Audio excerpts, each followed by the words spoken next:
Okay, so good morning, everyone. Welcome back to this new session of generative adversarial networks. Okay, so first thing I want to clear is this session was planned on NVIDIA DLI course, which was data augmentation and segmentation with generative networks for medical imaging. But after having a close look at the course, we found, and the feedback obtained from you guys, we found that the course would be quite of a higher level for you guys, as you guys requested the basic sessions first.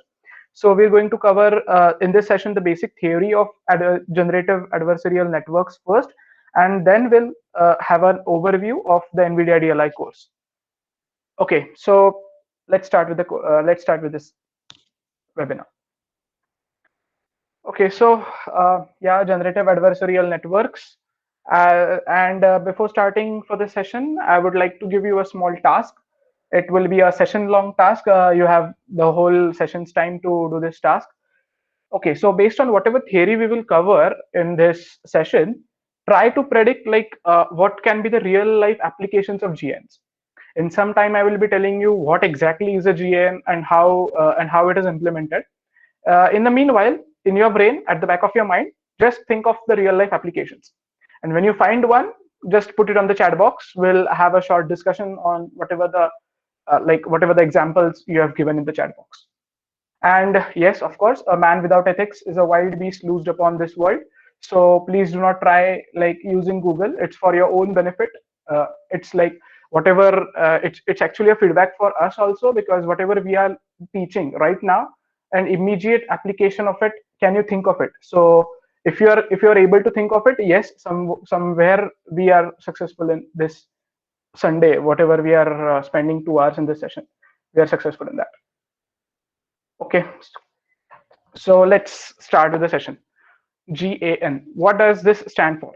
The generative. As the name suggests, generative. Generative means we are generating something. Something. What this something is? An image. We are generating a image is very close to a real life image. May it be like anything, any real life image. We are trying to generate it. So yes, create a synthetic data. This is we are creating. So it's a synthetic data. Then the second comes the A, that is adversarial. Adversarial, the meaning of adversarial is involving or characterized by conflict or opposition. This is the main point here, conflict or opposition. So our network, it conflicts between, or it opposes amongst each other to make each other strong. We'll come to that point later, what conflicts what, and which two entities are fighting to be stronger. And the third one, yes, N, standard thing, network topologies, networks like generative adversarial, and all of this is a network, because whatever we are dealing with here deep convolutional neural networks. So yes, the third term, network here. Okay, something short about GAN. So GAN was invented by Dr. Ian Goodfellow in 2014. Okay, so it's a quite recent technology, you can say.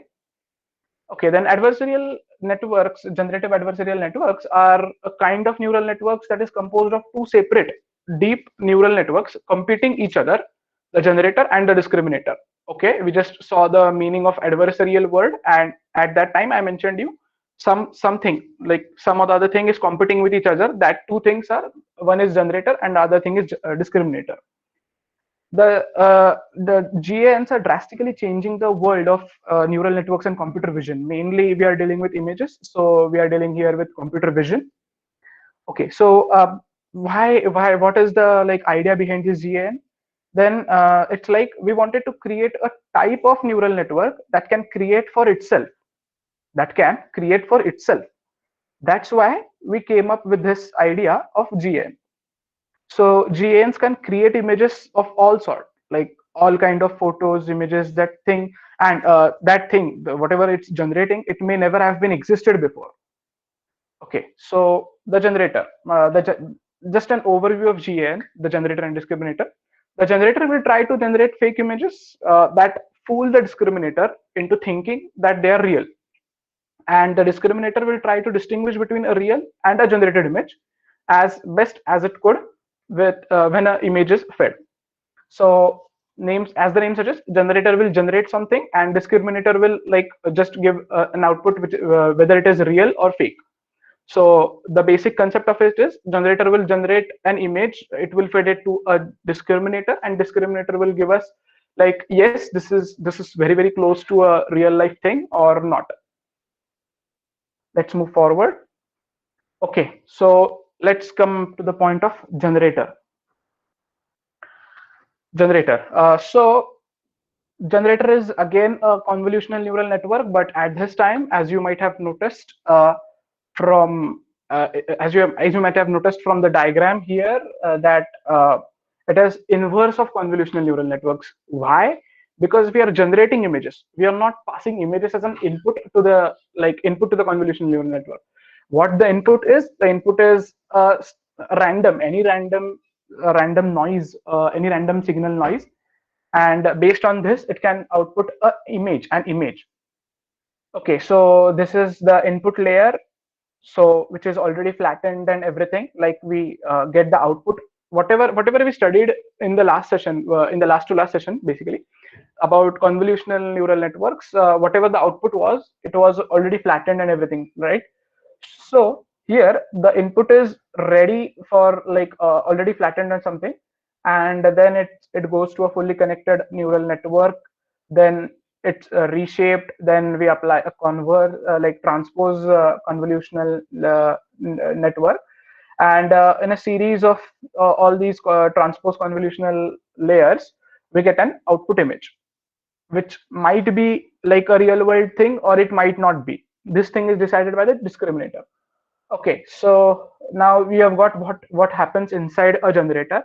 We'll come back to that point in a deep like fashion, whatever things are happening. But okay, this was the overview of the generator. Okay, now let's treat generator as one entity. Now forget about what's happening here, and let's deal with how the other things, like whatever is connected to a generator, how those things work. Okay, so we provide a random latent vector, or simply a noise, some random noise signal we provide it to a generator. It might be like whatever, I don't know how many of you have seen it, but in late like when we were born or something, at that time tvs used to have that what you can say, marathit tala mungya mungya म्हणत होतो आपण, like that thing, that is the noise, the something like that, the something like that noise will be passed on to a generator, and then generator will do something here. We'll see in a short while exactly what, like we have already seen what it does, and it will generate some image. Okay, now this image will be generated, but it might be like a real, like it might resemble on a real life thing, it might not be. So this is what how this is done is by comparing it to the real data. Consider this icon of a man with some tie and everything, ears and all. This is a real data, but our synthetic data, it doesn't have any ears or it doesn't have any tie, but the general structure, like whatever the human being, the structure of a human being, it's the same. So it might be on, like it might be still training, but yeah, this is what a generator generates, but the real data might be quite different. But as you increase the number of epochs and as you train and you fine tune our network, it will definitely give you this output, the real data output. Okay, so let's move forward. A discriminator. Okay, so now discriminator, what's the basic job of discriminator is to like just segregate between what is real and what is fake. That's it. So this works as a normal CNN. Whatever we have studied the CNN, this works as a normal CNN. Why? Because what we are giving as an input to discriminator, basically we are giving whatever the image generated by the generator, we are giving it as an input to the discriminator, and what we are expecting. Okay, discriminator, tell us, is this image a real or is this image a fake? That's it. So we are giving an input image, convolutional layers act on it, all these things we have studied, feature maps, a series of convolutional layers. Then we are flattening whatever the output we have got. Then from a fully connected ANN, we are getting an output. output 1 by because our output is binary, real or fake, 0 or 1. So we require one bit. Okay, so again, like a black box, treat the discriminator. Now the basic task here, the synthetic data, what the image we generated in the last slide, the generator, the image generated by the generator, it and the real data. These two images are passed on to a discriminator. Now, this what the task of discriminator is to identify which is real and which is fake. So it does the some computation inside and tells us, yes, okay, this image is fake and this is real. What is I think of? Okay, so how would it tell? Obviously, it would give us a probability from 0 to 1. Okay, so if the probability is like close to 0, it's a fake image. If the probability is close to 1, it's a real image. Okay, this is the task of the discriminator. Now, let's see what is a tanh rectification function. Would be requiring this we would be requiring this function in generator, so we'll just study what overall it is. Okay, so three things to remember: outputs between -1 and 1 centered at 0. As you all can see the graph here. Let me just take my pen. Okay, so yeah, this is 1 till -1. Its range is from 1 to -1 and centered around 0. So yes, this is what like tanh rectification function. Now, why do we require tanh only? Like, is there something reason we require tanh? Yes, there is a reason. Uh, the first and foremost reason is to bake linearity, and it's used in generator. But that's because we want the same standards as the image of the data set, and further the images generated by the generator will be as an input to the discriminator. So we want this in -1 to +1 range, nothing more. Okay, let's move forward. This is basically tanh function graph. Okay, now leaky ReLU activation function. Whatever we have studied was just a ReLU, like rectification activation function. But what is leaky ReLU now? Okay, so this is basically what we used in regular ReLU function, and this is a graph of a leaky ReLU graph. Leaky ReLU. This we will be requiring in a discriminator. The slight difference you might have noticed, this line is same as it is, but this line is now this line has now got a slope, which was like flat and parallel to x-axis, you can say, or the x-axis, you can say. This line has got a now slope. Okay, so yeah, the from whatever the torch documentation, will come to this point, what is torch and what is this NN thing. But at this time, whatever the documentation the torch uses, leaky ReLU, the function for the leaky ReLU mathematical representation, it's like max of 0 comma x plus the negative slope into minimum of 0 comma x. Okay, so maximum of 0 comma x. Suppose our x is positive, so this is our maximum value, and we don't have a negative slope, so this value automatically becomes 0. So at like x, if x is greater than or equals to 0, it's simply x, which is this part, and whenever it's negative, like whenever the value of x is negative, we get a negative slope, and the minimum from 0 comma x will naturally be 0. Like so, the negative slope into x, otherwise, sorry, the minimum would be x, because x is here negative. So this line will be getting for negative x. This function is uh, used in discriminator. Okay, so yeah, this comes now. Why do we use leaky ReLU instead of ReLU? Yes, this comes from the experimentation and research. Like they found out, like while treating with GAN, leaky ReLU performs better as compared to ReLU. That's why. No more reason for it. Okay, so now we come to the main point. How do GN works? Now we saw the generator wala part, the discriminator thing. Like now treat them both as a black boxes. Now let's just not talk about whatever the things are happening inside a generator and inside a discriminator. let's talk about whatever is happening in the overall network. Okay, so this is our data set, the real world images. It can be stored in some like folder or directly in some databases. So this so from this like real images, we took some sample data, maybe like one image, consider it now a single image, okay. And from the latent random noise vector, we we pass this random noise vector to a generator, and the generator generates some images.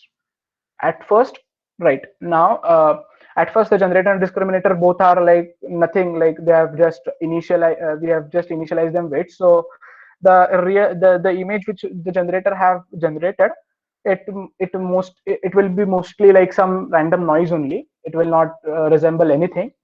So these two images are passed on to a discriminator. Then now the discriminator does some computation inside it and gives us what is real and what is fake. Okay, so now what does this happen?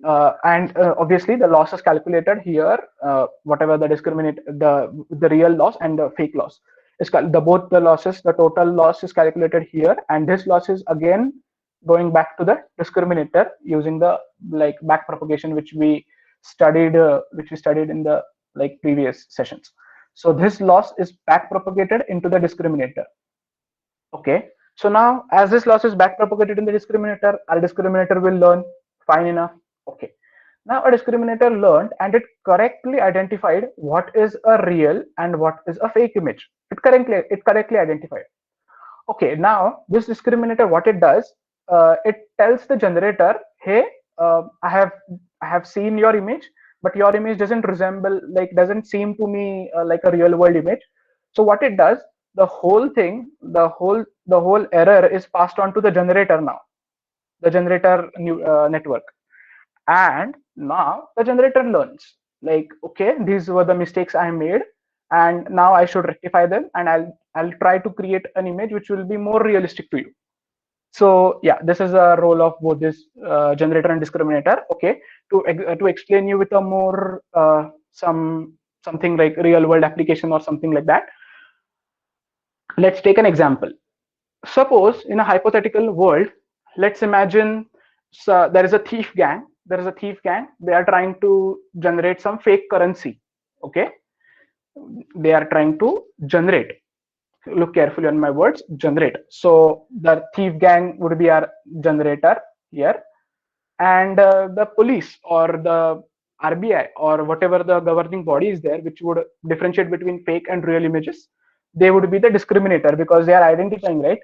They are discriminating between what is real and what is a fake currency note. Okay, at first our thieves don't know anything about like whatever the hidden things in the currency note.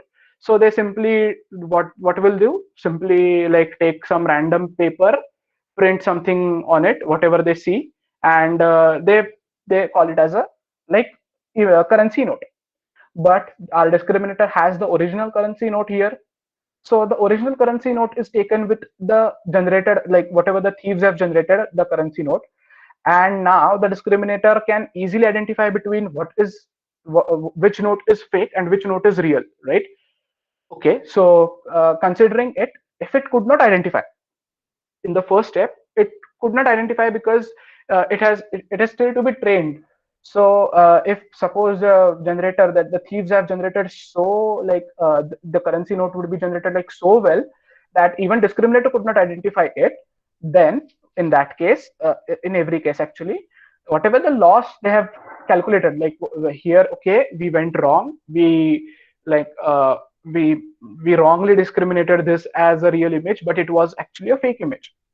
So this thing is like this image, it will learn from it, right? Whatever the RBI, CBI, governing body, it will learn from its mistakes, and it will like, okay, we have learned from our mistakes.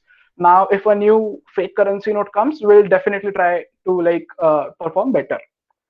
Now okay, it's a hypothetical world, let's imagine, and our governing body again passes on these parameters to the generator or the thieves.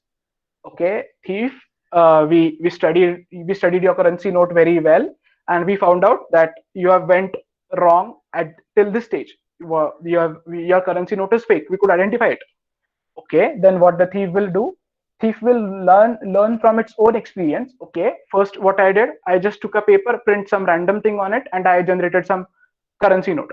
Okay, now I've got some parameters. I've got some information about the currency notes from the discriminator. Now I'll rectify my mistakes, and I will again generate a new image. And this thing goes on happening here in this network. And at a certain stage, a point will come where the discriminator won't be able to discriminate between a real image and a fake image. For both the samples which were given to the discriminator, it would simply give us a probability of 0.5. Now, why 0.5? Okay, so for one, we are treating it like the probability will be like 0.9, 0.8, close to 1. And for a fake image, we are getting a probability close to 0, like 0.1, 0.2, etc. But for a neutral image, like our discriminator is not only able to discriminate between what is real and what is fake. At that time, it will generate a probability of 0.5. So yeah, it will at this point, at the point where discriminator gives us 0.5 probability, at that point of time we can say that yes, our generator has won the race, has won the competition, and it has successfully generated some images which is very close to real world images. It might be like that image might have not been existed in this world ever before, but yes, it's now existing because the generator have generated something new. Okay, so this is what is happening here. Now again, let's try to like whatever is happening here step by step. So in the step one, the first thing I would like to clear here all is, now you guys would say that, okay, so what the role of a discriminator is? To just discriminate between a real and a fake image, right? So why don't we like give already a trained discriminator, like everything, it knows A to Z about everything, and it just discriminates what is real and what is fake. So that's it. It doesn't train like already trained discriminator or already trained generator. In that case, the first case, if the discriminator is already trained, if it's already trained to a like expert level, our generator would never learn from this thing. It would keep on generating some images which are not only which doesn't resemble anything. Why that would happen? Like discriminator will always treat it like 0.1, 0.2. It will never give the probability something like close to 0.5 or 0.8 or something. So the losses will always be high, and the generator would never learn from it. And in the opposite case, if the generator is fully trained, like yes, whatever the thing is generated, it's very very resembling something real life thing, and this is the real world images and the generator. Now the discriminator will be a dumb, what we can say, a dumb terminal to us, or a dumb unit to us.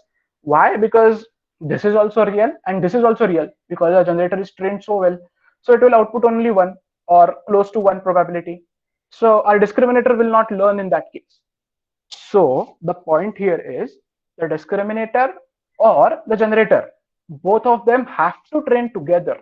You cannot give a fully trained discriminator to the network or a fully trained generator to the network. They both have to like fight between each other. Like, yes, this is fake. Yes, okay, I'm producing one more image. They have to conflict between each other. That's what the adversarial term here is. And they have to produce the images and produce the output.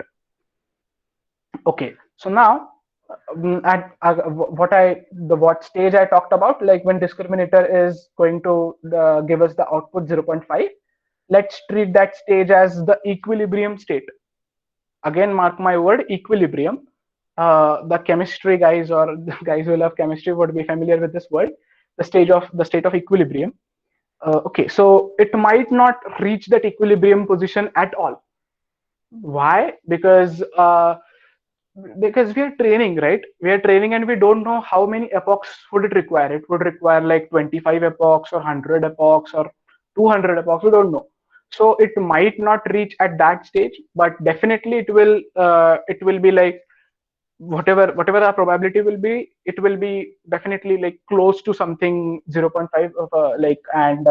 If it's a generated image, then it will be close to something 0.8 or 0.9 because our discriminator fails at that time to discriminate between the real and the fake image. Okay, so that's the theory about and let me just check. Yeah, we have done here. Okay, so now as we talked about the stages, as I talked about the stage of how things happen here. Now the discriminator and generator are given the initial weights, whatever the initial weights we assign to them. These are only given to them. They are not at all trained here.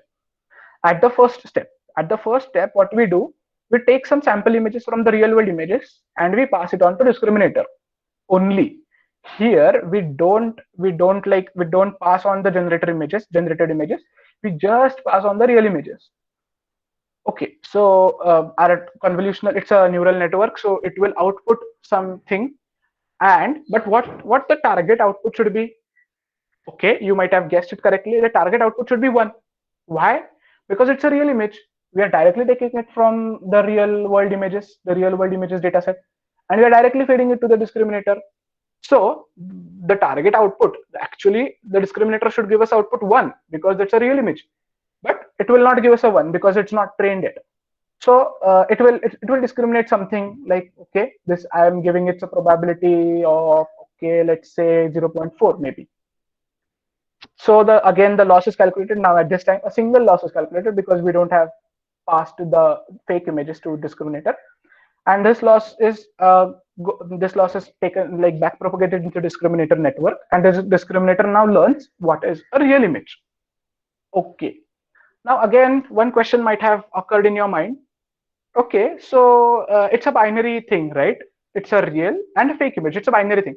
So why don't we train discriminator with just a real thing, and we tell it like, okay, this is the real thing. Whatever it's not real, it's fake. Okay. So why don't we do that here?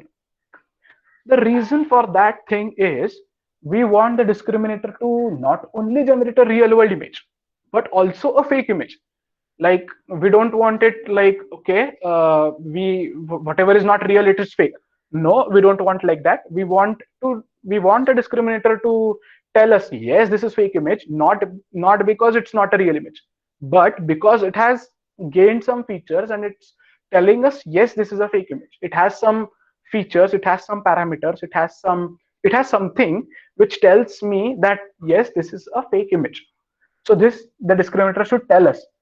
So we are training it with both things, not only with a real image and not only with a fake image. We are training it with a both real and fake images.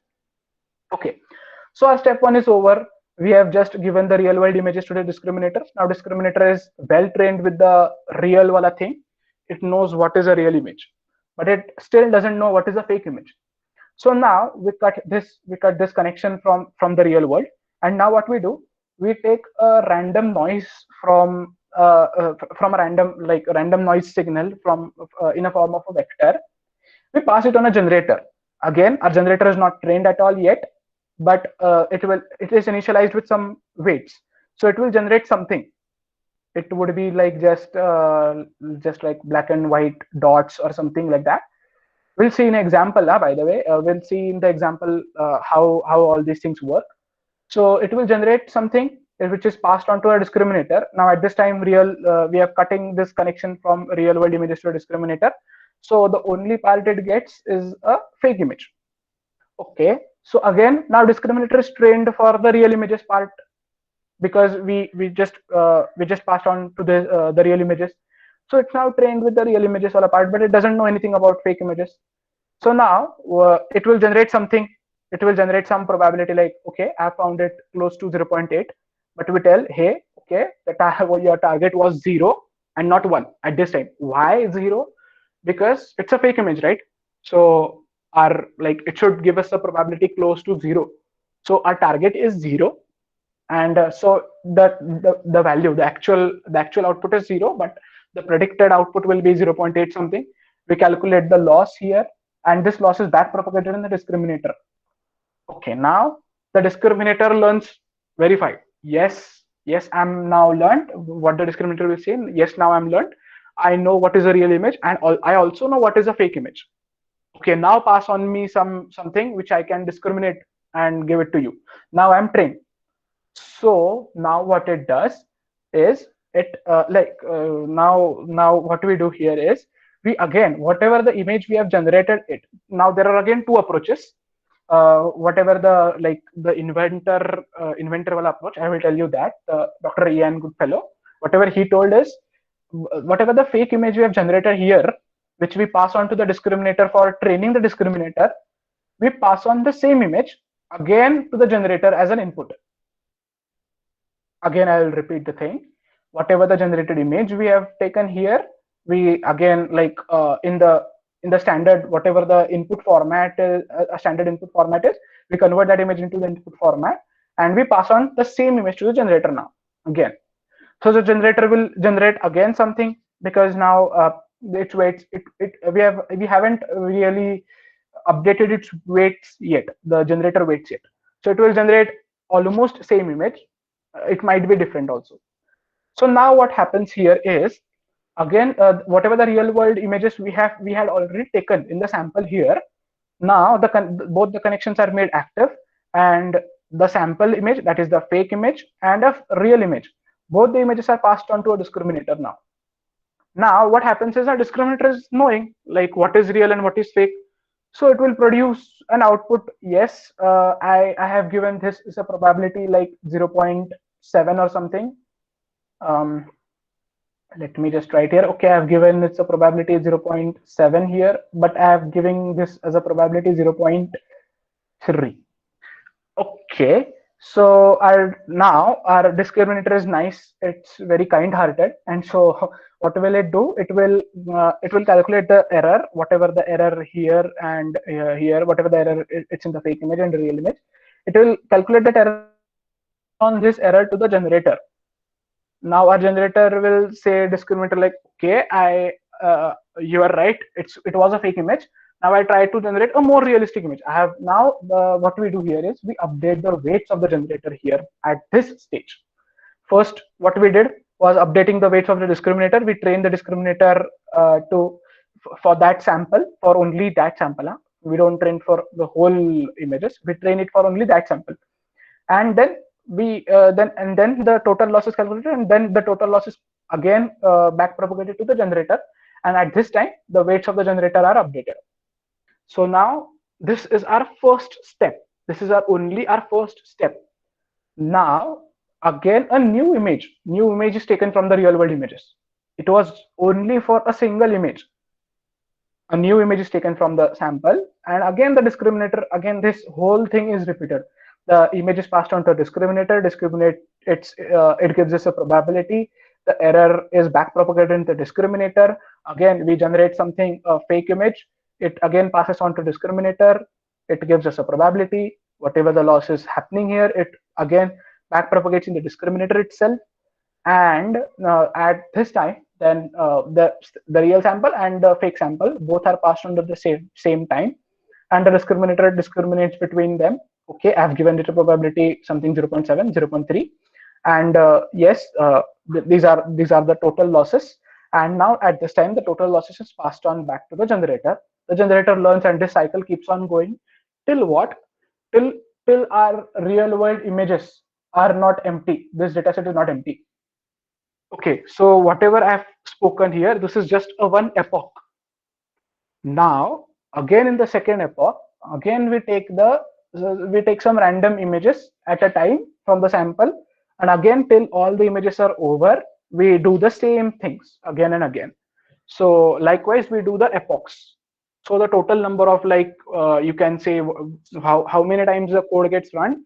It's the number of steps into the number of epochs, whatever we are giving it to it. So yeah, the how we decide the steps now. In the actual world, we don't take a single image at a time. We take a mini batch of it. like if the images are of like 70,000, so we have a 70,000 images.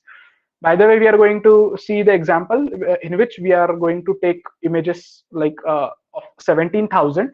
We are training our model on a 17,000 images, but the dataset on Kaggle is of 70,000 images. So if you have that much time and your computation is that much strong of your like the computer power, you can go for 70,000 images. So whatever the sample here is, it's a mini batch of like say let's say like 100 images or 32 images or 50 images, something like that. It's a mini batch, it's not a single image. So unless and until our whole images gets exhausted here, this will train whatever the thing it's happening here, it will go on the thing. That's the step basically. And okay, so number of steps, what it would be, total number of images divided by the batch size. Simple. If we have 1,000 images and we take a batch size of 10 say, then yes, we would have 100 steps, and 100 steps make one epoch. Likewise, we train our model for like 25 epochs, 50 epochs, 100 epochs. You can calculate, you can do the multiplication, and you can see how much it would take time and something like that. Okay, so we have seen the theory now. Now let's discuss about your task. Okay, let's just be sure. I will just check. Is my voice and everything audible? Are you getting whatever I'm trying to say? Just type a quick yes in the chat box so I would get to know like we are good to go. We are going well. Okay, fine, fine, fine. Okay, I'm not seeing here any answers. Why, guys? Okay, you have some time now also to think of some applications, real life applications. Now, where this thing, where this generator and discriminator wala thing could be used in the real world. You can have 2 minutes, I guess. Harsh, would that be okay? Can we give them 2 minutes to just think on that example? Yes, yes, sure, sure. Okay, Yes, then yes, we'll take a like quick 2 minutes break. You guys think on that, and I will just stop presenting now, and I'll restart the presentation. You guys can think of the real world application, like where I have given you one example, like one fantasy world, the thief and the police cop wala example. But yeah, you can give some examples. We'll see it in a 2 or 3 minutes max.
Okay, so right, we are back. 2 or 3 minutes break. Yeah, you guys have started giving answers in the chat box. Let's discuss the first, like whatever the answers you have given in the chat box, and then uh, we'll see some more real life applications of it. Yes, deepfakes, like whatever the the image or the character in the video or something like that, it is replaced by some fake character or something. Yes, yes, it comes under GAN. Photos to emojis, yes, it can be, because you take you take somewhat the facial expressions and you try to mimic it, something like that, for a real life photo to a real life emoji, you can say. Yes, Saurabh, face identification, and let me tell you, that's the example we are going to take today, the human face generation using GN. So not exactly face identification, but the face generation. Face generation would be the right word for it. So yeah, then handwriting recognition and generation, probably yes, Atharva. We have like two standard names for it, the MNIST and Fashion MNIST dataset. Some of you might have been knowing to it. The reason why we didn't took MNIST and Fashion MNIST dataset was it is very easy in the case. What we are dealing with here is actually the NVIDIA DLI course, which deals with the like data augmentation and segmentation used for medical imaging. So where is the medical imaging and where is like uh, MNIST and Fashion MNIST? So to match with the almost the difficulty level, the Fashion MNIST and Fashion MNIST, it's very low level, and medical imaging, it's a very high level. But what example we are taking in this session is the face generation. It lies approximately in the middle range, in between two. So yeah, we can be sure, like if you're attending this session with a full attention and with full, what you can say, full your mind, you can definitely go for that NVIDIA course, and you can definitely cope up with the complex concepts there. Why? Because we are dealing with the basic concepts here. Yes, face construction and manipulation, that's what we are going to do here now. Adding effects to photos or editing photos, yes, that's one of the thing. Adding effects to photos or editing photos, okay. The again, I would like to talk about, I don't know what exactly Snapchat uses for that age, like you like turn on the camera and you get a old image of yourself only. I don't know exactly what technology they are using, but this might be the thing they are using, because if we are generating some face generation, some of the features in it are the age factors, male female factor, and the like some black and white, or whatever the face like whatever the skin tone you are having, this might be some features. So yes, like the age, like how this person will look after 10 years, or in after 20 years, or before, how this person would have looked before, like say 10-20 years. Yes, we can do that with GNs. Okay, image to image or text to text translation. Okay. um Shreya, I'm not exactly getting image to image or text to text translation. It might not come under GN, because that thing can be done with normal CNN, or like that thing, like normal computer vision. Improve resolution of images. Yes, Shubhankar, that's again one of the example. Improve the resolution of images. Sometimes we see, like many of times, not sometimes, many of the times, and research has also proven it. Like using GNs, we can improve the resolution of each images. Like how can we are like the high resolution images would be our real data set, the real world data set, and the like low resolution would be our generated image.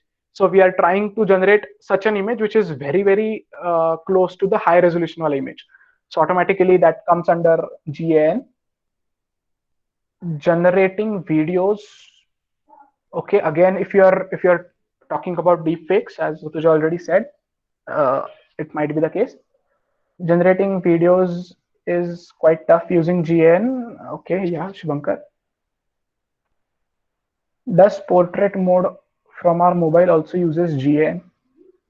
Mm, no, Shreya. I don't think it might be using GN. Why? Because what it does, it just identifies the boundary of like our uh, whatever is present in front of itself in the range of like it has some range, like, right, if I'm not wrong, something meters, not exactly meters, some centimeters or something, it might have some range.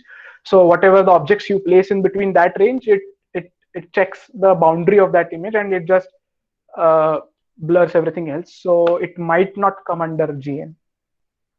OCR, yes, it might come under GN in some cases. Again, it's example like situation wise, situation dependent. Okay, this is the technology used in the Reface app, which is pretty trending now. Yes, as I said, yes, the Reface app or the Snapchat filter also, you can say, whatever it was like a craze some months back. The like older version of yourself, you could click an image of older version of yourself. So that can be like that it's not can be, it is GN, but I don't know if they are using GN or if they're using some more complex things. But yes, it's a GN thing. Okay, so I guess we have over. Anyone wants to say anything? Any more examples? Or we'll just summarize whatever we have seen in the chat box, whatever the examples.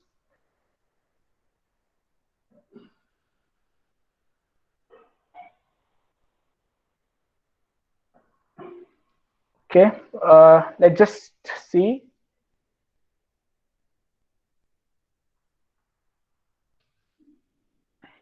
We'll quickly discuss the task. Yes, generating images, image modification, super resolution, assisting artist.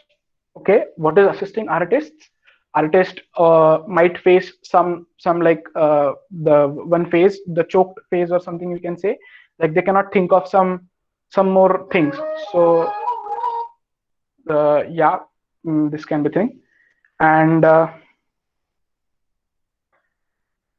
yes, the face aging thing, medical applications, the generating brain MRI. This is the example of yeah, the NVIDIA course. Yes, straightly we'll deep dive into the GN implementation. Our problem statement would be human face generation using generative adversarial network. So what we are doing here is the like what I have done here is I have already started the training. Actually, what I have started already the training of the network. Why? Because the code was very large, and also it took like I'm training this network right from 8:30 a.m. in this morning.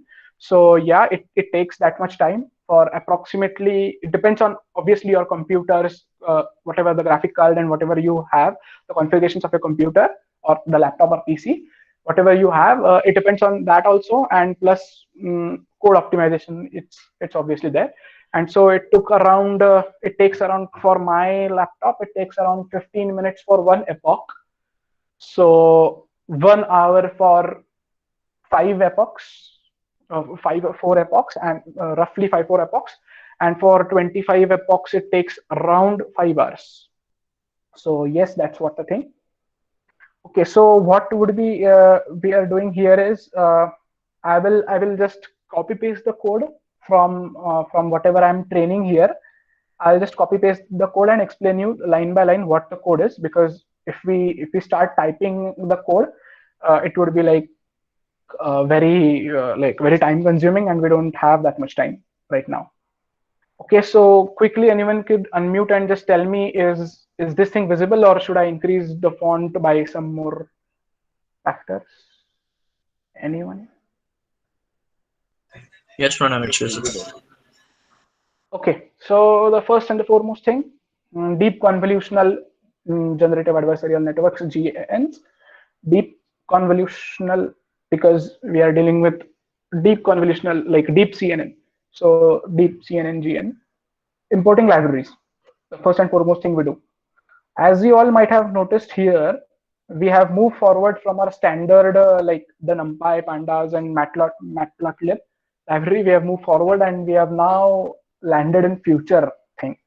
So now what's this future library?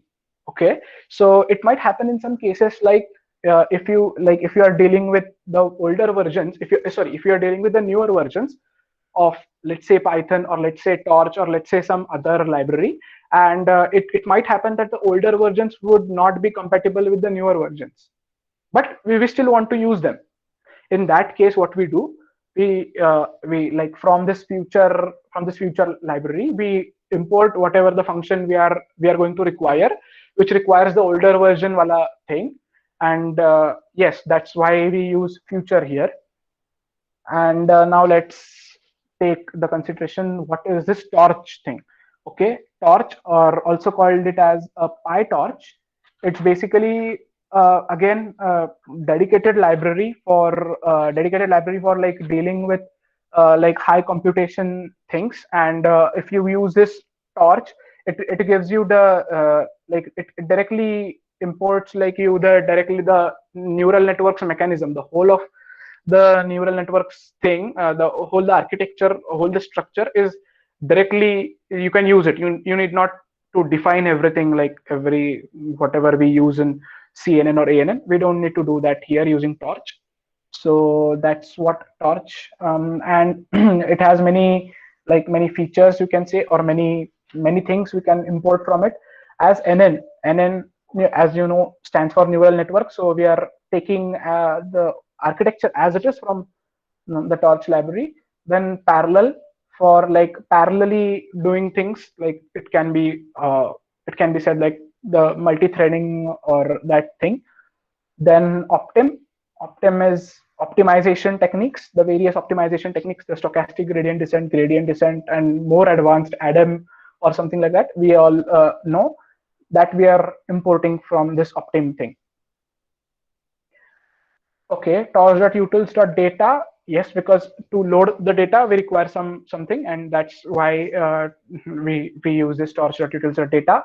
The data sets, dset, the transforms, whatever the transforms we make to our data set, or to the images, you can say, the whatever, like whenever we learned the CNN also, we did some transformations to the image, right? Because it should fit in our network. It should like we should resize it, we should do some we should do like we should produce some feature maps and all the thing. All these transformations are included in this transforms module. Then vutils is basically we need to store whatever we are producing, the images, the fake images, we need to see it, right? So to save those images, we take this like module vutils from vision.utils. Actually, this Torch Vision, all these Torch Vision libraries are related to computer vision. So yes, we are entering into the field of computer vision also. And torch.autograd import variable. Variable, now what it will do is we need a compatible type, like a torch variable. A torch requires its own variable, it's a torch variable. So what we'll be using this variable for is to convert our normal data types into a torch variable. Okay, so let's move forward.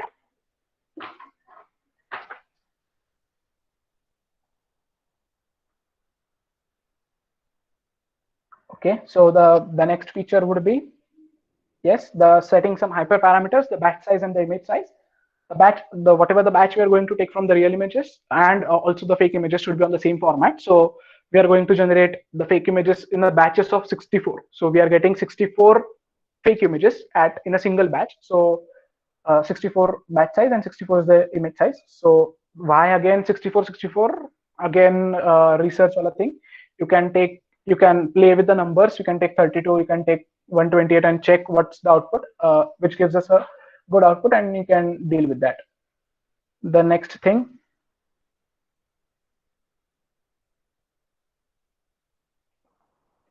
Okay, let me just. Okay, So now transform. What I spoke here was we need to transform whatever the images we are taking. So we are now just defining one variable named transform. What we are taking is from transforms, not compose. Transforms, whatever the transform we like inherited from the torchvision.transforms, we are taking that and we are applying some changes to it. The resize, whatever the image size may be, we are going to resize it to standardize everything. And the transforms are to tensor, we are like converting it that image to a tensor, like tensor acceptable form. And yeah, feature normalize thing like the mean, standard deviation, and in place false. You might be knowing this all things.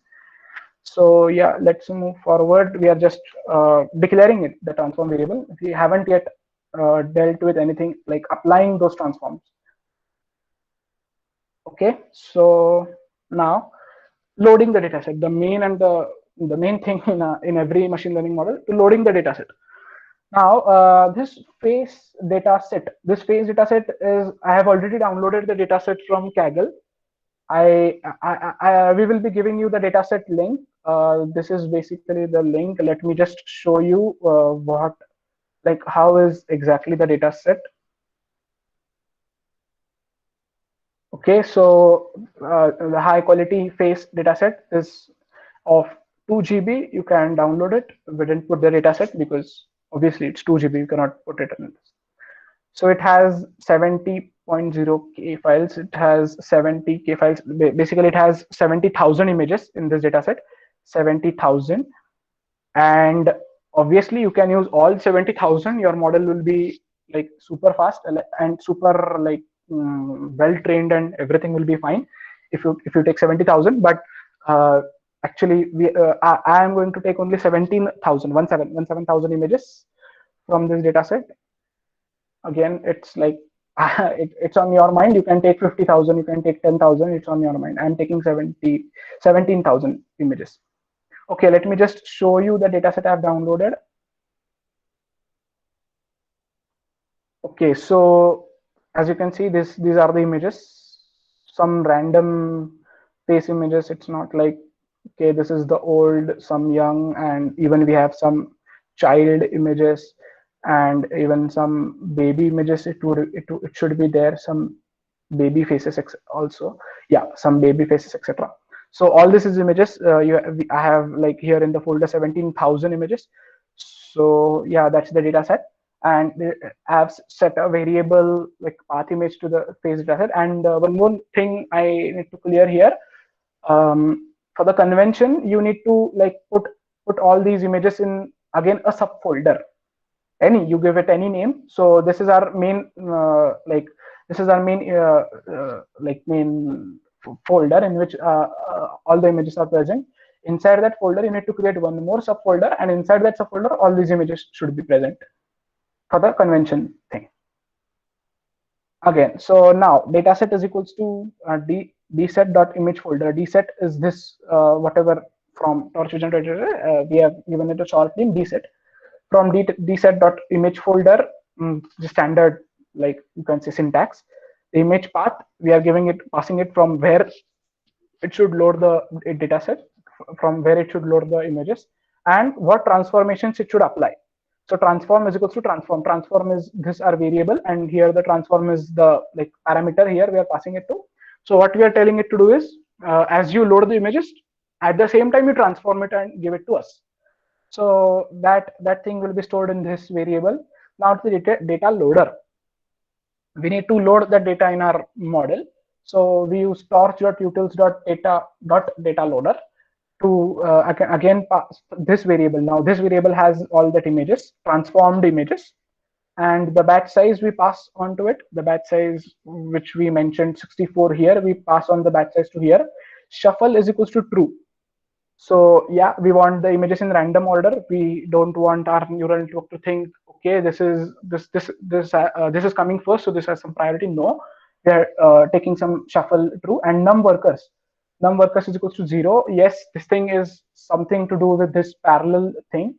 Some multi threads, or you can, if you mention here like 2, 3, num workers, it takes like the image, what the fetching of the image, and the fetching, basically the fetching of the image from the dataset, it's a bit faster.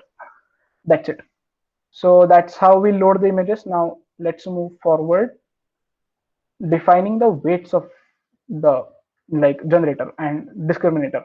Okay, so we take a function, weights init function, and we define like whatever the initial weights we are going to pass to our generator and the discriminator. We just initialize all these weights. So weight data dot normal, we normalize those weights, and obviously it will find the conv and batch norm in this thing. And if it is a batch normalization, it will assign these weights to it. And if it finds a convolutional layer, it will assign these weights to it, to that thing. Basically, it's again something of the researchers, why 0.0, why 0.02 and something. Again, you can deal with numbers and check what is happening here. Now defining the generator. Okay, let me first just copy this.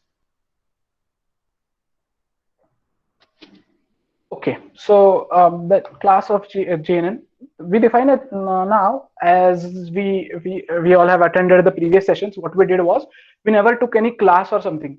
We directly defined generator and we started training it.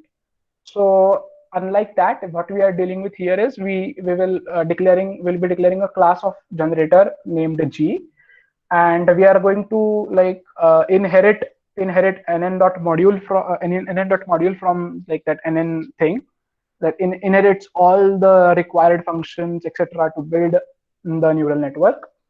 And yes, then again the init function, it is actually used to that we always start a class with, that defines the properties of all these objects.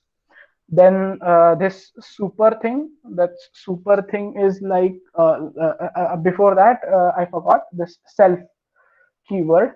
The self keyword is like the this keyword which we used in Java or C++. Like it's a pointer to like whatever the variables in this class. So it's a pointer. We call it self. So now super is something like to activate the inheritance. We have inherited the NN module, but to activate it, we need to pass this thing.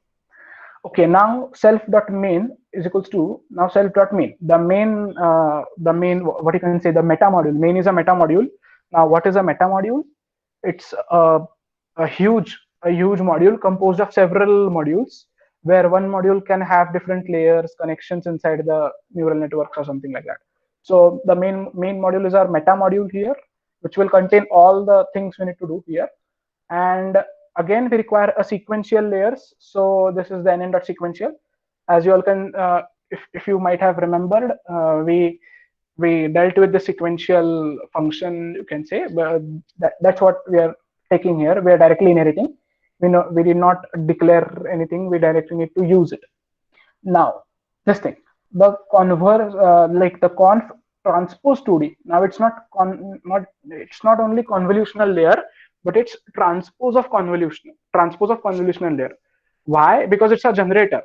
As we covered in the theory, what the generator takes is a random vector, already a flattened vector, and it gives us an output as an image. So it deals uh, reverse, like it inversely, whatever the CNN does, it just inverse of CNN. You just flip the CNN diagram, standard CNN diagram, and what the diagram you'll get, it's of generator. So transpose of that convolution. So we have a like module transpose 2D, and we pass on to this some things. Now this is the input. This is the standard output we require. Now why 100? Okay, so 100 is the size of like the size of the random noise vector. We are going to pass it to our generator. The first convolutional transpose convolution layer of our generator. 100 is that size. We want that output to be of 5 and 2 size again, and the number of the 5 and 2 is like the output. So it's a like number of feature maps, the number of feature maps we are expecting out of this layer. The 4. The 4 here is the kernel size. The kernel, like whatever the small window we are moving from that, like the whole array, that's the kernel. So it's of size 4. So 4 by 4 will be moving by 4 by 4. This one here, this like the one here is number of strides we are going to take, and this 0 is the padding.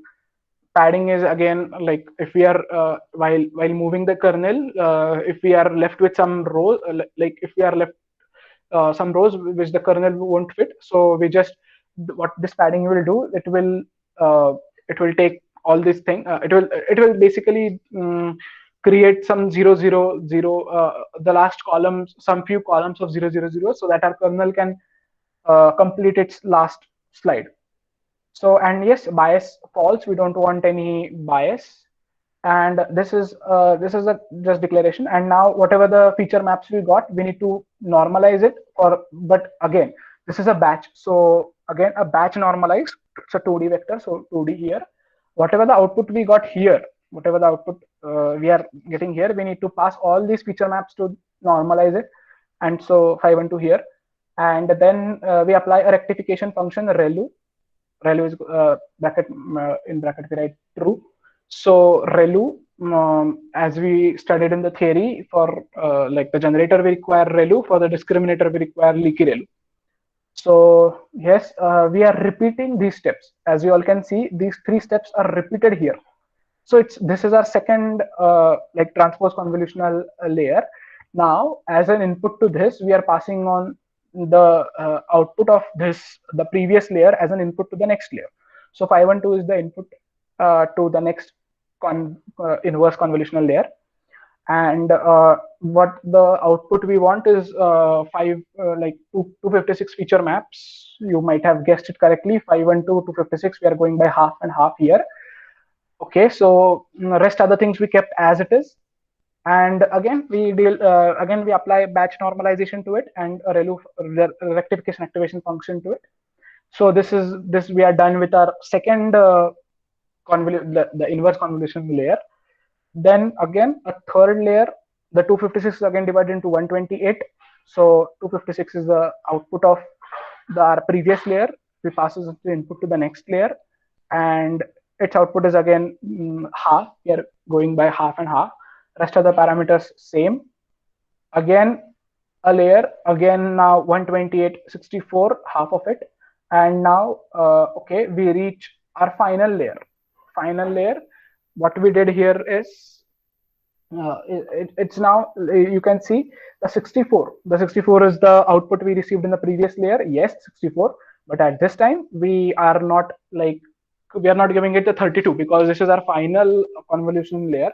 So what output we want is an image, only a single image, right? From the generator, we require a single image as an output. But now why 3?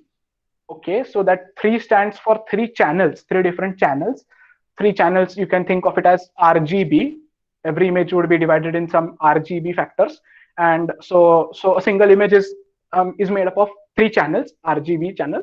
And so here we write 3 in the output. Oh, sorry. And the rest of the parameters say. And now this tanh function, we all we studied in the theory what a tanh function is. So we apply a tanh function, hyperbolic tangent rectification function here to break the linearity and to make sure that we are in -1 and 1, like in that range, -1 to +1, centered around 0, because we want some standards as of our data set. So that's it. That's for the generator. Now we have just defined everything. We have not passed anything. We have not passed any input or like that thing to it. So let's just copy and paste here. Yeah, indentation. Yeah. Okay, so this is the forward method. So this forward method is used to forward the input, whatever the input we receive, whatever the input we will be giving it using the object of that class. This forward method is basically used to pass on that input to this main module or this main meta module. So whatever the input we are will be going to give here, this input will be passed on to this main meta module, and it will then go through all these layers. So yeah, so here is the thing, self.main, we are passing the input to that and we are expecting an output, and we are simply returning that output. Whatever the output we get, we are returning to it. We are returning that output. Okay, then this is the standard definition of the generator. We have done with the generator. Now let's see. Okay, sorry, we have not yet finished with the generator thing. The like, there's something remaining. Now creating the object of the generator class. So net g is our object of that generator class. So and we apply initially apply the weights in it. Weights in it function we defined here. So the initial weights, what we are going to like what we are going to initialize the is this, we are applying this initial weights to this like our generator. So that's it, we are done with the generator. So now let's take a deep dive into the discriminator. Discriminator is almost the same, just the thing is, I'll just copy everything. Yeah, you can see class D defining the discriminator. Again, we have imported like inherited, sorry, not imported, inherited nn.module, and we have again declared the init method. Again, we have passed on the self parameter here. Again, the sequential module, you can say. And here now observe this method, conf2d. And what we used here was a conf transpose 2d. Now, as we all know, we studied in the theory, like the generator works as a reverse of the CNN, but a discriminator is still a CNN. It works like a normal CNN. So we did not pass the transpose here. We just need to pass conf2d, convolutional 2D layer. So yes, the 3 here. Now why 3? This is the output of, as you might have observed, the 3 is the output of our generator. We are passing the output of the generator to the discriminator. So this, it's a 3 here. Then 64, again, this is the whole thing.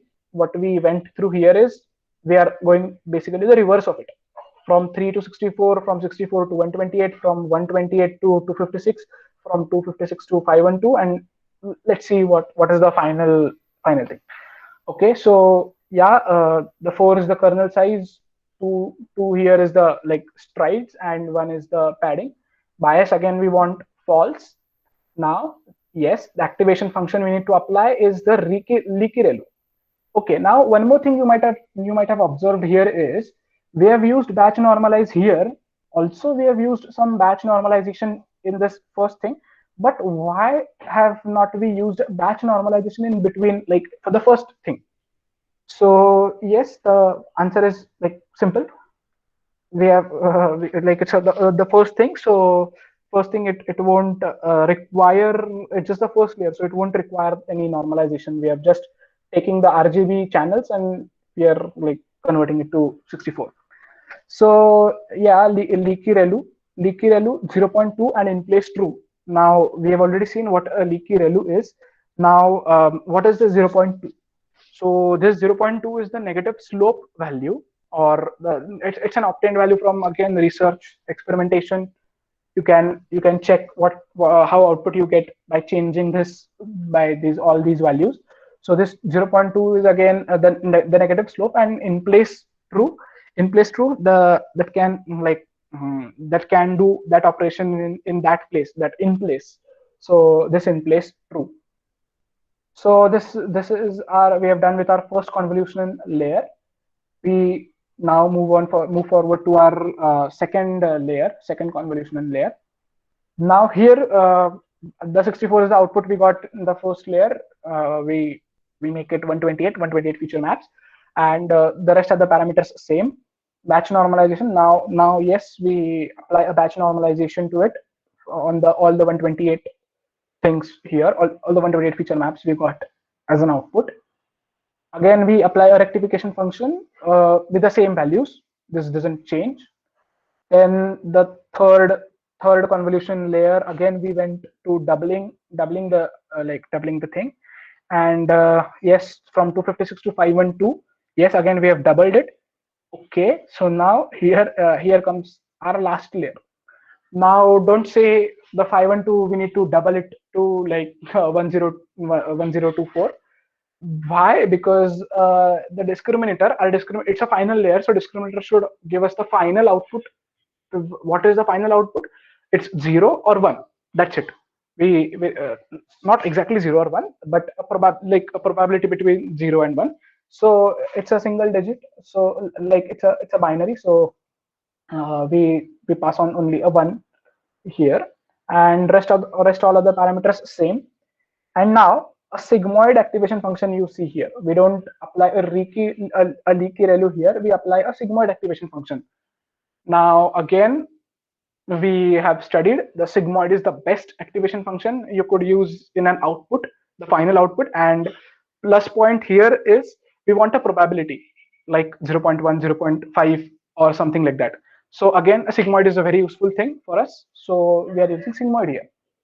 Again, the forward method to like just pass on whatever the input we are getting from the generator, to pass on this input to our layers. We require a forward method.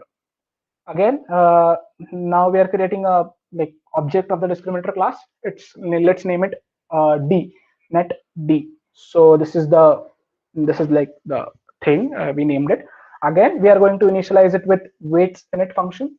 So yeah, the weights init, the same thing here. We define the weights init function here. We are going to initialize our discriminator with the same initial weights now. Okay, we have done with declaring, just like defining the classes for generator and discriminator. Now let's see like how to train, like the actual training of that discriminator and generator. Okay, first I'm just going to copy paste only some lines. Okay, so criterion. Okay, our discriminator discriminated something, but we need a criteria, right? We need a criteria that is it true, is it false? We need to calculate that loss function there. So that's nothing but this BCE loss. Now what that BCE stands for is a binary cross entropy. Okay, we have already seen what a binary cross entropy is, and why do we require binary cross entropy? Yes, because our output is binary. So that's why we require a binary cross entropy loss function. And that's when we pass to this like criterion. This criterion variable now will check the criteria for us. And now we like declare the variables for the optimization of DNG. So whenever we back propagate the error, any error, to the discriminator also and to generator also, we need some optimizer, right, to optimize it. So yes, we are going to use the Adam optimizer here. As you all can notice, optim is the keyword we are using here, as we declare it here in the above. Yes, optim, the torch optimization, the optimization techniques in the torch, like torch docs. So the Adam is the optimizer we are going to use here. So we are going to pass the parameters here. This LR is the learning rate. The learning rate is again based on experimentation. Why it is 0.002? Again, it's based on experimentation and research wala part. So just ignore it and put these standard values here. And also we need to calculate the beta values. So this is the beta's function, the beta's function which we pass on to this. Okay, so so now we have done with the same thing goes for the generator optimizer for the generation. Same Adam function, sorry, Adam, you can say, method, which uses stochastic gradient descent. And the learning rate will be kept same, beta's value will be also kept same. Now we have just declared all these things. Now let's deep dive into the training, actually the for loops for the epochs. So we are now starting with the, I'm going to copy all these things because to explain it all the things at once to you. Okay, so now for a simple for loop here for the epochs, for epoch in range 25, from 0 to 25 it will go. As you can see, we are I'm training here the epochs. It is 21st epoch out of 25 epochs. So, and this is 118th step of 126 266 steps. So that's what the epoch.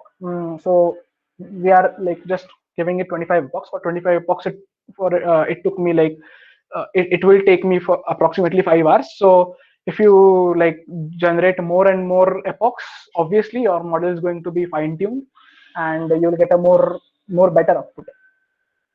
Okay, so for each epoch, now for each epoch, what we need to do is, again we need to take each and every image from our real data set. So till what we have to do here, till our images are not over. So we are taking this images in the mini batch of size 64. We defined that variable earlier. So for I is just the step count, this step count you can see here, the 126 or 127. Just calculating the steps. This is the data, the image, the whole like the batch, and we are going to enumerate this variable to the data loader, and this is the zero parameter. Okay, now the first step is updating the weights of the neural network of the discriminator. Yes, I told you in the theory, first thing we do is we take the real images, and we pass only real images to the discriminator. We don't look at the fake images now at the first step. We pass on this value to the discriminator, and we tell the discriminator, okay, your target is 1. Okay, so we have all the gradients, zero grad. Zero grad is basically all the gradients. We set all the gradients to 0. Then then actually we begin with the training the discriminator with a real image from the dataset. Okay, so real underscore is equals to data. The data is the thing we are enumerating from our data loader. So our images in this data. Now why this real comma this underscore? Okay, so the data is just not like it's not just the image, but it's the real image plus the label associated with it. So at present we don't require that label, because if we will pass that label, our discriminator will like it will not be trained much better. So we don't care about that label thing, and what we do care is about just the real images. So this is what we have done here. Then as we talked about, we need to transform all these images into the like into a variable, into a torch variable, to deal it with all the torch methods. So we need to first transform it to the torch variable, and so we pass on the real images, the batch of the real images, to this variable, and we get an input variable. Now target.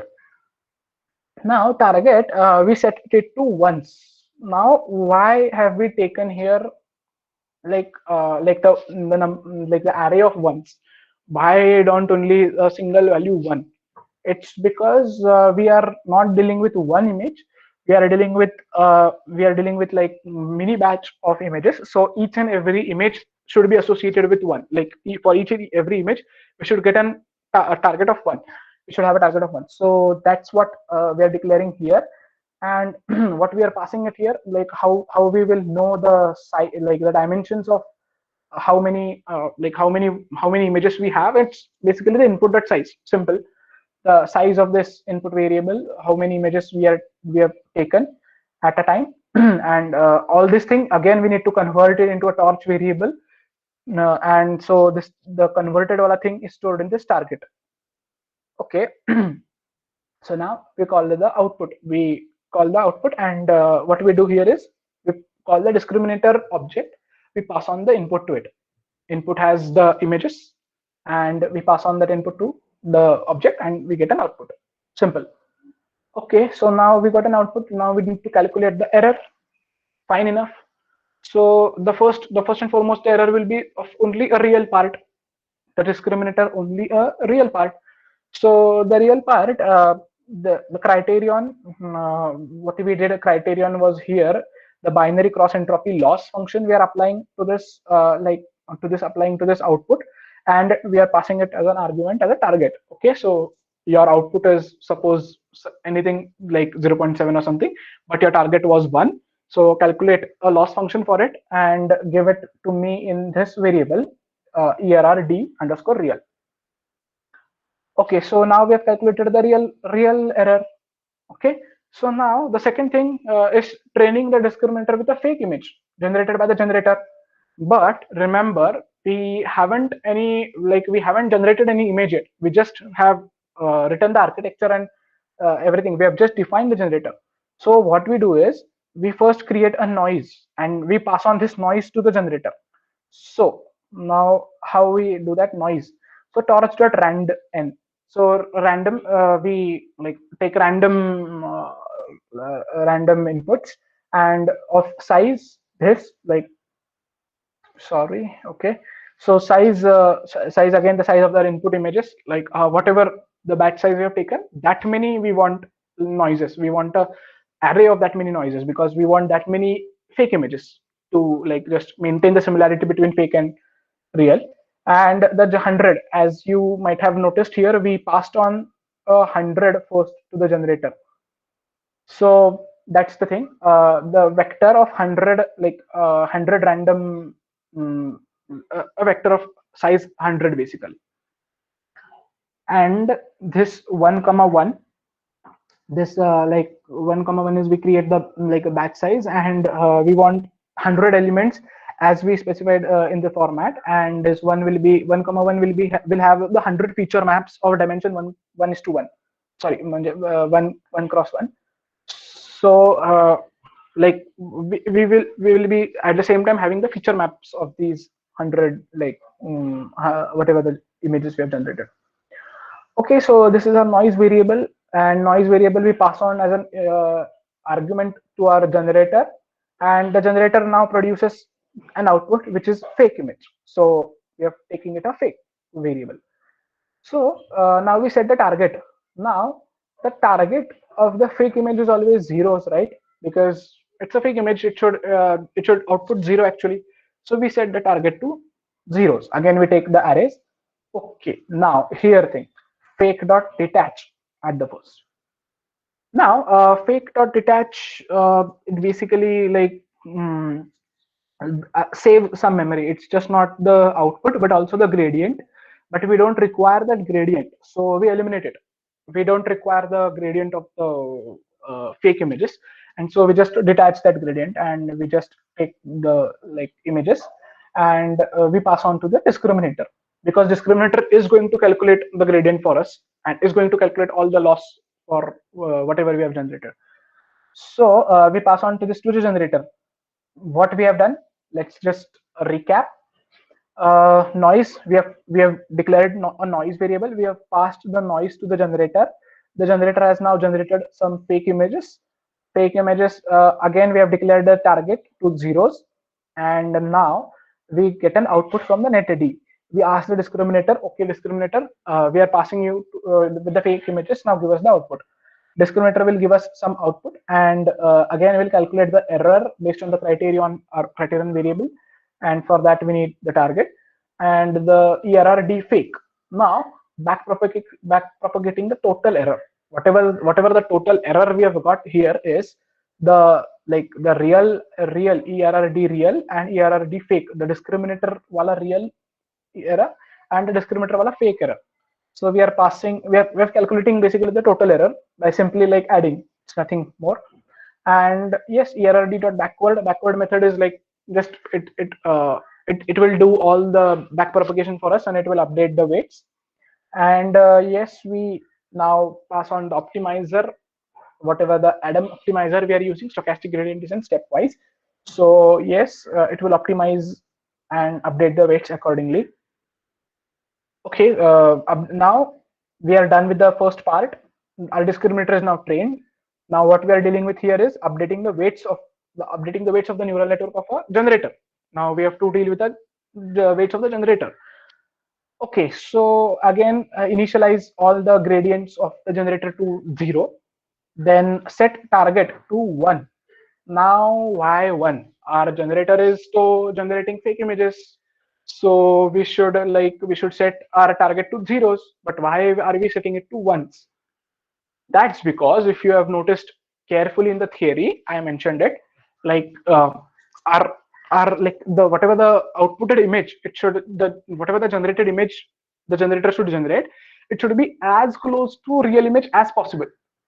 So the as close as possible to the real image means what? The target should be 1. If we give it a target 0, it would generate a image which would be not real at all. So what we did here was we passed on the target, hey generator, you need to generate images, but like whatever the generated image you generate, its target should be 1, not 0. Okay, so now we set the target variable, and now the output, we pass on these fake images. The fake image what we already generated in the generator, I already told you that's what the approach by the like inventor. There are many approaches here. Some approach you will see, we again pass on the fake we again pass on the random noise in here, but one of the approach I am using here is pass on the same image we have generated here to the generator again, and now sorry, to the discriminator to discriminate between what is fake and what is real. So a discriminator will give us the output now. Okay, so now based on that output we'll calculate the error. Now this error would be of the error of the generator, because now discriminator is held constant. Discriminator is not now training or something. It has already trained itself on it's already trained and updated weights previously. So the error what will be generated, it will be an error of the generator, and that error will be back propagated in the generator itself, and will optimize our weights based on based on that thing. Okay, so now that's all we have done here. We have completed our one step. We have updated the weights of a generator. Now it's time to revisit the next step, to revisit, randomly take new batch and start over again. But before that, we also need to see output at the same time. So what we are dealing here is, let me just say, okay, so at the same time we want output, so we take here the print function.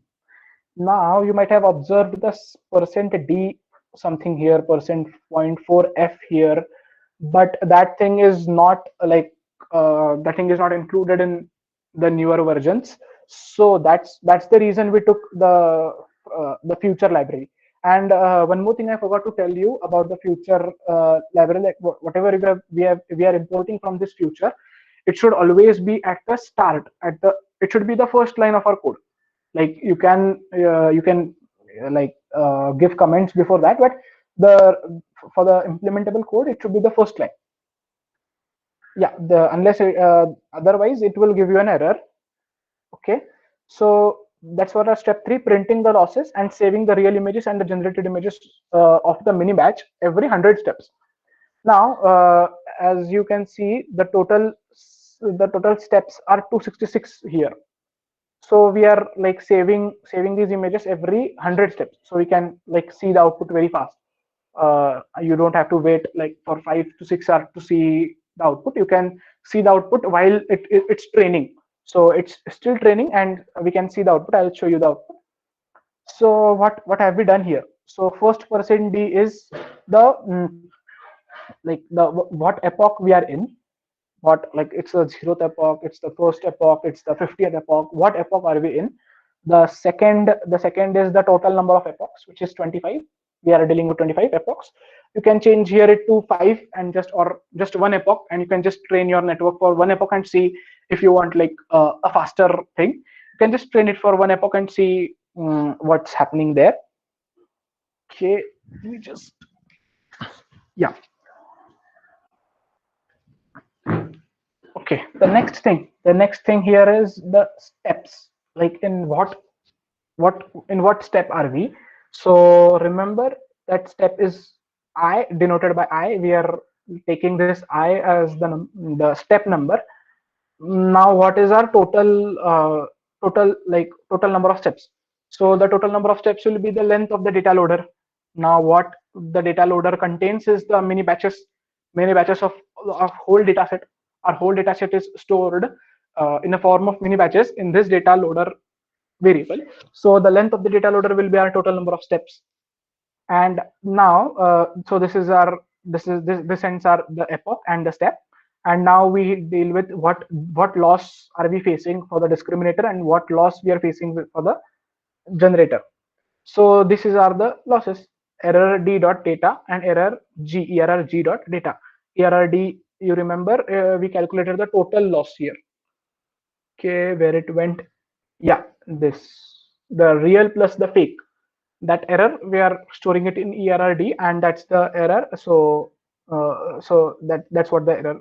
And for percent 4.4f, that's a floating value we want. So that's the error. And now we want to store, like, so we want to store the images every after every 100 steps.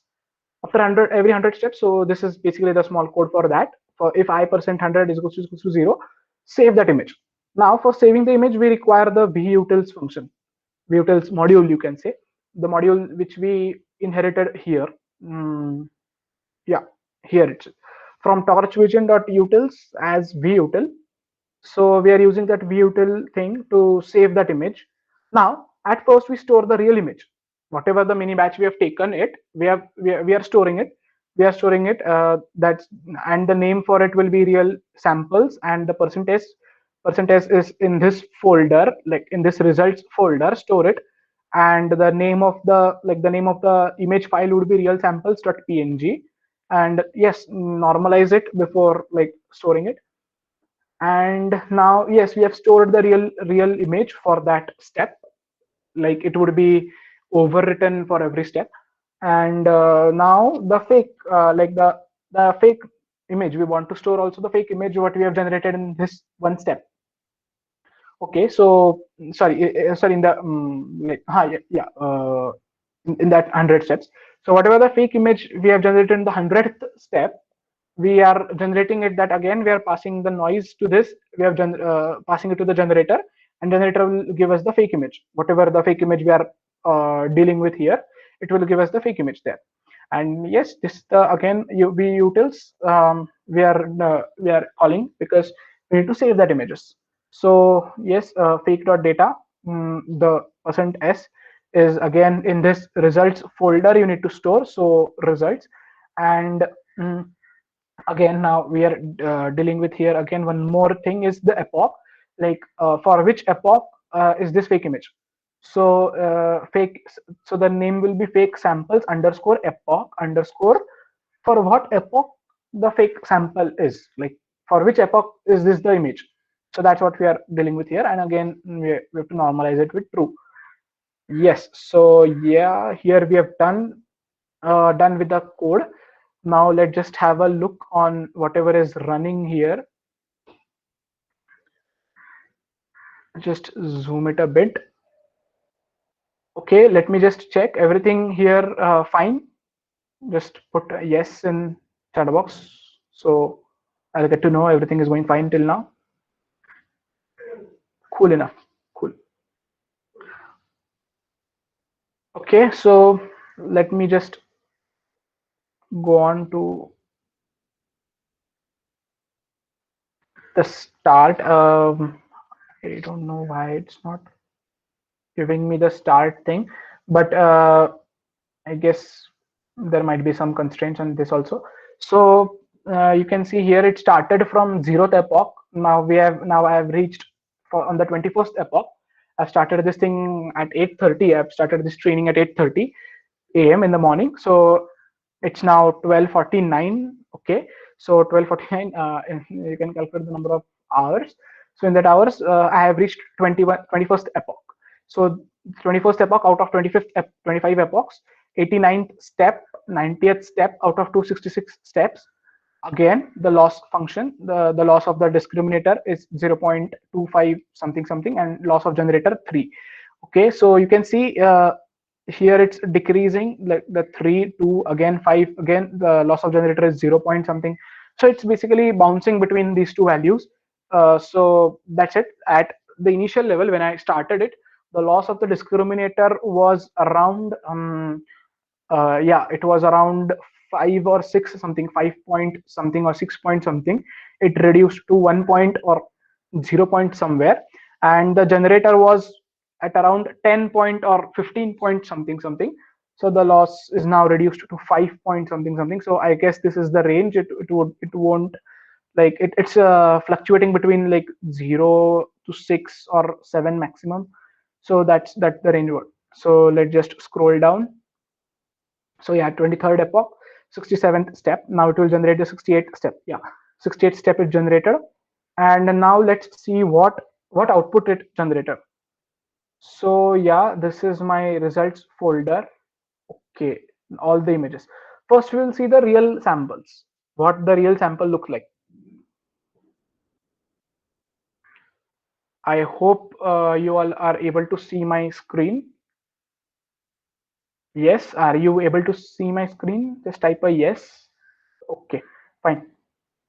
So these are our real samples. You can see the faces, the real faces. It's not the generated wala face. Okay, so now let's just check what our generated. Okay, so we'll go from the 0th epoch first. It, like you can see, there are 23 epochs going on now. 23rd epoch, so we have 23 fake images. Now let's start with the 0th epoch. Whatever the generated samples it is generated on the 0th epoch. Okay, you all can see it's basically noise only. You cannot see anything, but slightly you can see something. Okay, we can see something here, circle things, or some resemblance to some human face, something in the 0th epoch. Now let's just move forward.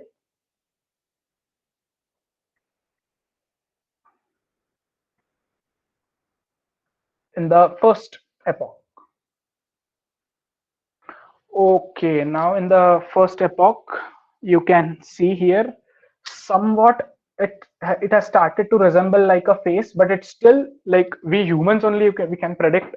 Like yes, it's a fake image, so we need to like run it for more number of epochs. In the first epoch only, it's like you can see here, you can see some like some child of 6 to 7 years. It's a face or something like that.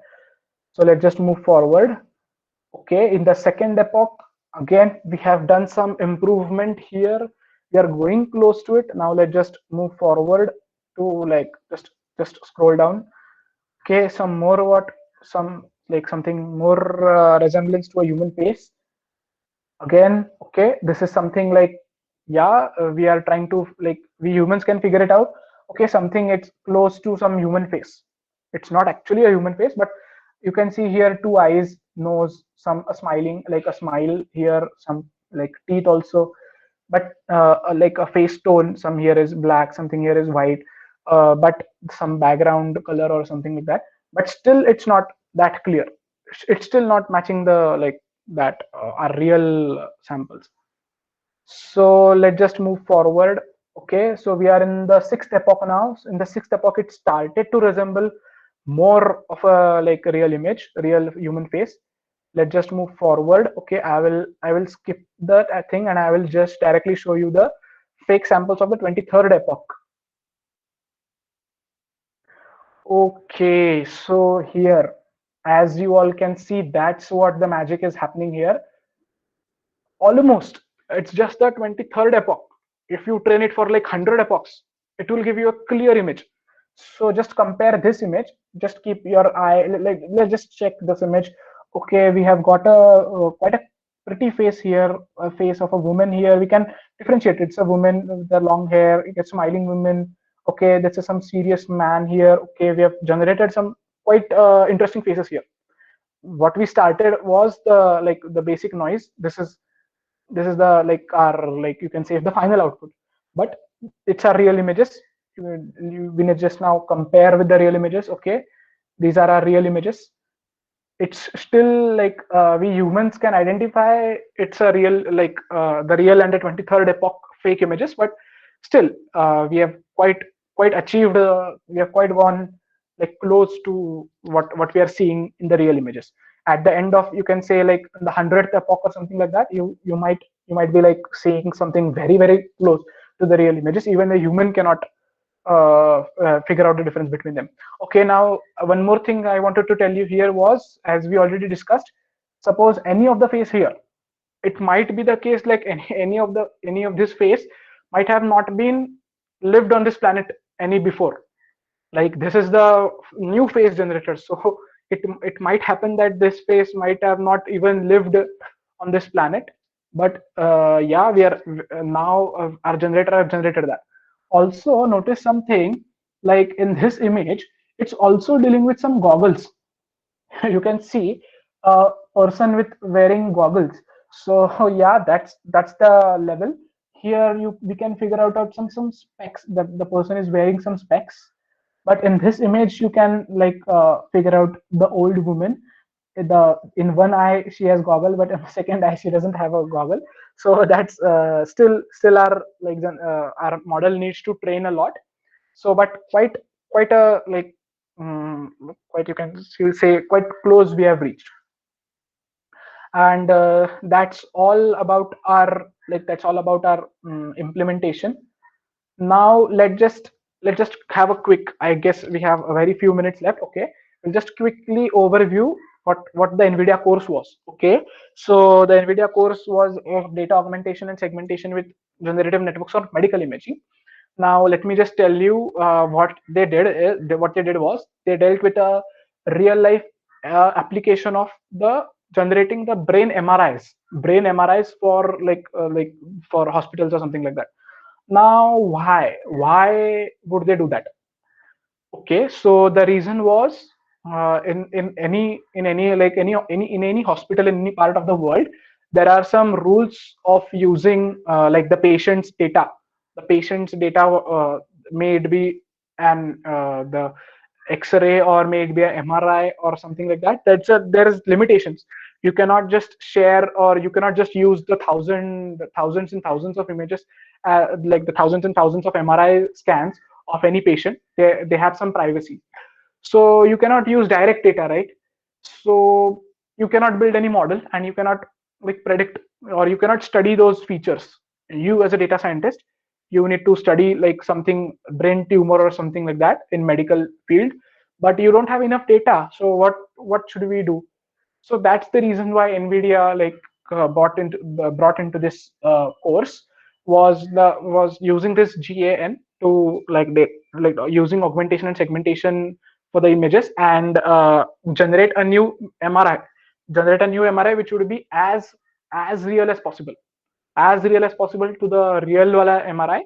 And we could, the data scientists and researchers could use this data now, because it's not now a privacy or something like that, a patient privacy.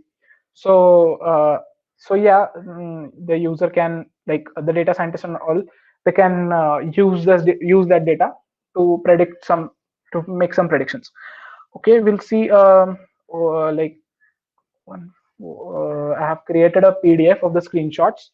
What exactly did I do there in the NVIDIA course? This was my experience about an NVIDIA course. Okay, I'm just okay.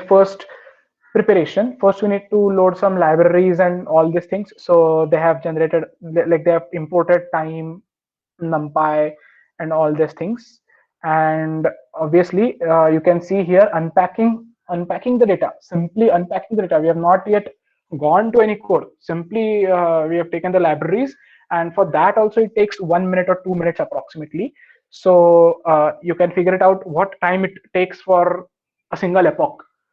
So and they have like generated whatever the output we will be saying this in this thing. It's like the output for 146th epoch or 150th epoch. So on the simply for 25 epochs, my computer needed, like my laptop needed 5 hours. So like with a strong, you need a strong computation and strong like NVIDIA GPU for that.